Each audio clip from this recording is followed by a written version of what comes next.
कि रात्रि में संध्या में सहार थाना क्षेत्रांतर्गत एसएच के किनारे बिशनपुर गांव के सामने में एक घटित हुई थी घटना, जिसमें युवती को गोली मार के और हत्या कर दी गई थी। पुलिस को स्थानीय लोगों के द्वारा जो सूचना दी गई थी, तो वो प्रातः 10 तारीख है और वो जो शव था वो अर्धनग्न अवस्था में था। इस वजह से सेंसेशन ज़्यादा था। गोली मारे जाने का स्थल और शव को जहां रखा गया था उसमें भी थोड़ा अंतर आया था।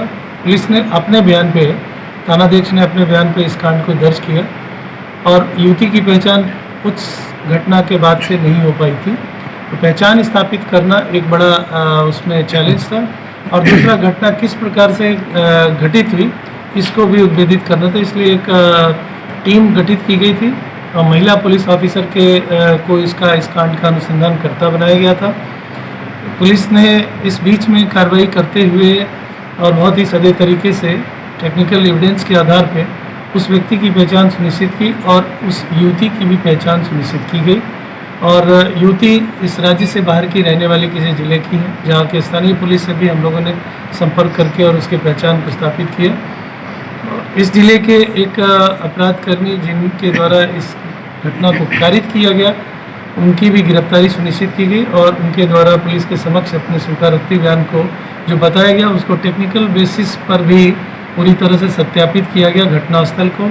और जिस तरह से क्राइम सीन वहाँ हुआ उसको रिकन्स्ट्रक्ट किया गया एक तरह से कि जिस प्रकार से घटनाक्रम हुआ है। तो उस अभियुक्त ने कुल मिला के ये बताया कि इस युवती से अपने बड़े भाई के एक शादी के कार्यक्रम में इनको इनवाइट किया था उस जगह कार्यक्रम करने के लिए और उसी समय से इससे संपर्क स्थापित हुआ।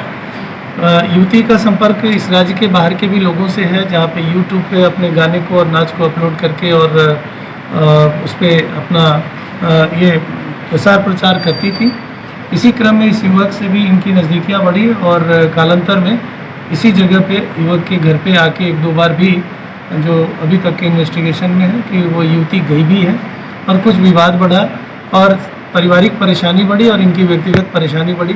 इसके कारण से बड़े ही सधे और योजनाबद्ध तरीके से टेम्पो से घटनास्थल के आसपास पहुंच के और फिर किसी बहाने से उस जगह पर ले जाया गया। और घटना की रात्रि में ट्रैक्टर चल रहा था, इसलिए उस आवाज़ में 3 गोलियां मारी गई थी और उसके बाद जब ये सुनिश्चित कर लिया गया कि युवती की मौत हो चुकी है, तो फिर वहाँ से पैदल निकल के और वो चली गई थी। इन तथ्यों की पहचान और इन तथ्यों को और ये केस इम्पोर्टेंट है, तो उसका थोड़ा बाइट आप लोग चाहे तो ले सकते, मतलब इतनी लिबर्टी, लेकिन क्योंकि महिला से रिलेटेड मामला है इसलिए बचा।